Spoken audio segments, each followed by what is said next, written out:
Geometry, basic principles. Part 1, angles. Adjacent angles whose external sides from a straight line are supplementary. If you have a straight line here and you have two angles beside each other, they add up to 180 degrees. B, vertically opposite angles are congruent. These two angles are vertically opposite, they are congruent. Also, these two angles are vertically opposite and they are the same. C, when two parallel lines are cut by a transversal, like this, you get all kinds of different patterns. First one is the alternate interior. This angle and this angle are congruent. One, the alternate interior angles are congruent. Alternate interior angles are also called the Z pattern. It looks like a Z, X and X. Also, the two Y's are alternate interior. They're on alternate sides of the transversal on the interior. Corresponding angles are congruent. That's the F pattern. The corresponding angles, that looks like an F pattern, are congruent. So this angle and the angle down here. This angle and this angle, notice the F,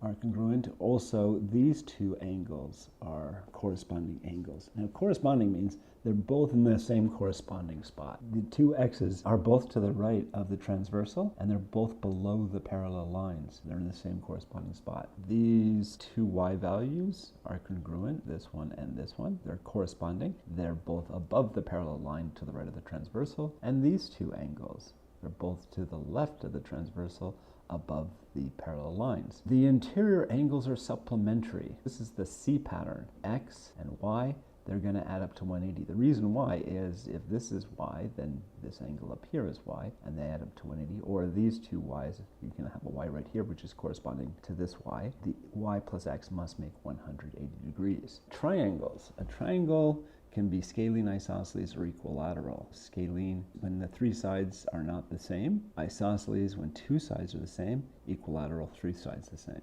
In any triangle, the longest side is opposite the longest angle. C is my largest angle. Opposite it is the longest side. The sum of the measures of the interior angles of a triangle is 180 degrees. Animation showing you the angles have been cut off of a triangle, and notice they all make a straight line and put together here, which is 180 degrees, or they all make half a circle, which is 180 degrees. The sum of the interior angles in a triangle is always 180 degrees. If you add up all the angles in any triangle, you're going to get 180 degrees. In an isosceles triangle, the angles opposite the congruent sides are congruent. Opposite the congruent sides, you get these two angles. They're also congruent. Two angles are the same. The angles opposite the two congruent identical sides are going to be congruent. E, in an equilateral triangle, all sides are congruent and all angles measure 60 degrees. 60, 60, 60. F, in a right triangle, the square of the hypotenuse is equal to the sum of the squares of the other two sides. Pythagorean theorem. A squared plus b squared is equal to c squared, or we call the two legs a and b and the hypotenuse c. G, in a right triangle, the acute angles are complementary. Means they add up to 90. This is 90, then these two angles must add up to 90 so that the sum of all the angles equals 180. X plus y equals 90. In a 30, 60, 90 triangle, the hypotenuse is equal to double the smallest side. If I take this triangle again and half it, this is now 30, 60, 90. Let's say this was 2x, then this side is x, this side is x, so this side is 2x, this side is 2x. But if we're looking at half the triangle, then this side is x, this side is 2x. In a 30, 60, 90 triangle, the hypotenuse is equal to double the smallest side. The hypotenuse is equal to double, 2 times the smallest side. In a right isosceles triangle, the acute angles measure 45. This is an acute isosceles. These two sides are the same. It means these two angles have to be the same. If I call this angle Q plus angle Q must add up to 90. 2Q equals 90. Divide both sides by 2. Q is equal to 45. In a triangle, a median is a segment joining one vertex to the midpoint of the opposite side. This is a median. It's joining one vertex to the midpoint of the opposite side. This length is equal to that length. That's a median. All three medians of a triangle intersect at one point called the centroid. Here's another median, and here's the last median. They'll meet at something called the centroid. If this was a triangle of uniform density, This would be the center of mass, the centroid. In a triangle, an altitude or height is the line segment starting from a vertex and perpendicular to the opposite side. K is the height. If we make AB the base, if we rotate it this way and AB is the base, then K is the height. If we rotate it AC is the base, then BJ would be the height. If we rotate it BC is the base, then AI would be the height. These are called altitudes. All three altitudes of a triangle intersect at one point called the orthocenter. In a triangle, the perpendicular bisector of one side is the line perpendicular to this side at the midpoint. I'm drawing a perpendicular bisector to this side. These two sides are equal. All three perpendicular bisectors of a triangle intersect at one point, which is the center of a circumscribed circle. I'm going to take the perpendicular bisector of this side, which we've already done. These two sides are the same length. The last side, these two lengths are the same. They all meet at the center of a circle that would make the vertices of these 3 points of the triangle on the circumference of the circle. P, in a triangle, an angle bisector is a line that cuts this angle into two congruent angles. Take the angle bisector here, so we're chopping this angle in half, and this is a line that does that. If we do that to all three angles, all three angle bisectors of a triangle intersect at one point, the center of the inscribed circle. We're putting a circle inside the triangle. Up here we're putting a triangle inside the circle. Notice the center is not the same as this center, yet these are the same triangles. Part 3, quadrilaterals, a four-sided figure. In a parallelogram, the opposite sides are parallel and congruent. The opposite sides of a parallelogram are parallel, and they're congruent. CD is congruent to AB, and BC is congruent to AD. The opposite angles are congruent, and the diagonals bisect each other. CD is parallel to AB, BC is parallel to AD, CD is congruent to AB, BC is congruent to AD.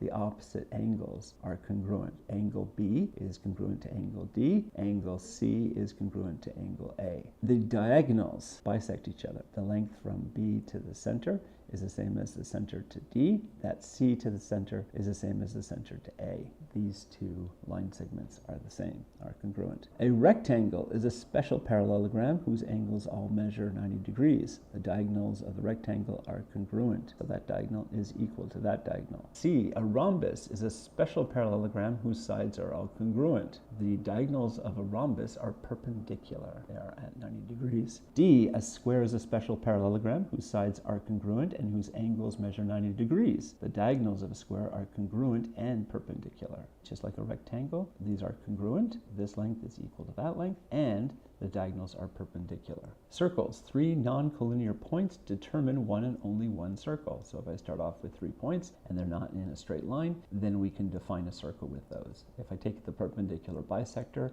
of all 3 of those lines, they will meet at a center, and we can make a circle. We can figure out the radius from that center to one of the points, draw a circle. In a circle, all the radii, all the radiuses are congruent. This radius is equal to that radius is equal to that radius is equal to that radius is equal to that radius. In a circle, a diameter measures double the radius. The diameter is 2 times the radius. The circumference of a circle is 2 pi r. The area of a circle is pi r squared. In a circle, the measure of the central angle is equal to the measure of its intercepted arc. This angle is 60 degrees. Then this arc is also 60 degrees, so we can measure the arc in degrees. This arc is also 60 degrees. Central angle is 60 degrees, the arc is 60 degrees. Triangle congruence. The corresponding parts of isometric plane figures or solids are equal in measure. If you have 2 shapes that are congruent, then their corresponding parts are going to be congruent. If you have 2 triangles that are congruent, we can say that AC is congruent to A prime C prime, so this length is the same as that length, or A to B is congruent to A prime to B prime, or B to C is congruent to B prime to C prime. Also their angles, so angle A is congruent to angle A prime. So this angle is the same as that angle. All the angles would also be congruent. If the corresponding sides of 2 triangles are isometric, then the two triangles are isometric. We're looking at side, side, side. If the corresponding sides of two triangles are isometric, this side is congruent to that side is congruent to this side, that side is congruent to that side, then the two triangles are the same, are congruent, are isometric by side, side, side. If two sides and the contained angle of one triangle and the corresponding two sides and the contained angle of another triangle are isometric, then the triangles are isometric. That's called SAS. If you have two sides and the angle contained between them, this is SAS. If two angles in a side of one triangle and two angles in the corresponding side of another triangle are isometric, then the triangles are also isometric. This is ASA. We have angle, side, angle, and they're also saying that it can be AAS, so angle, angle, side. If you have two angles that are congruent, it means the third angle is also congruent. If two legs of a right triangle and two legs of another right triangle are isometric, then the triangles are isometric. That's called leg. This leg is congruent to that leg, and this leg is congruent to this leg. That means that the two hypotenuses must be congruent by Pythagorean theorem, which means that we have SSS. If you have a right triangle, all you have to do is show that the two legs are congruent, then the two triangles are congruent. Similarly, if the hypotenuse and one leg are congruent, then the two triangles are congruent. If we have one leg and the hypotenuse, and one leg and the hypotenuse are congruent, the two hypotenuses are congruent, 27.1, 27.1, and two legs are congruent, 23.2, 23.2. That means that the third leg must be congruent through Pythagorean theorem, which would be side, side, side again. But in a right angle triangle, all we have to show is that if the hypotenuse and corresponding legs are congruent, then the triangles are congruent. And that is it for the basic geometric principles. Have a good day.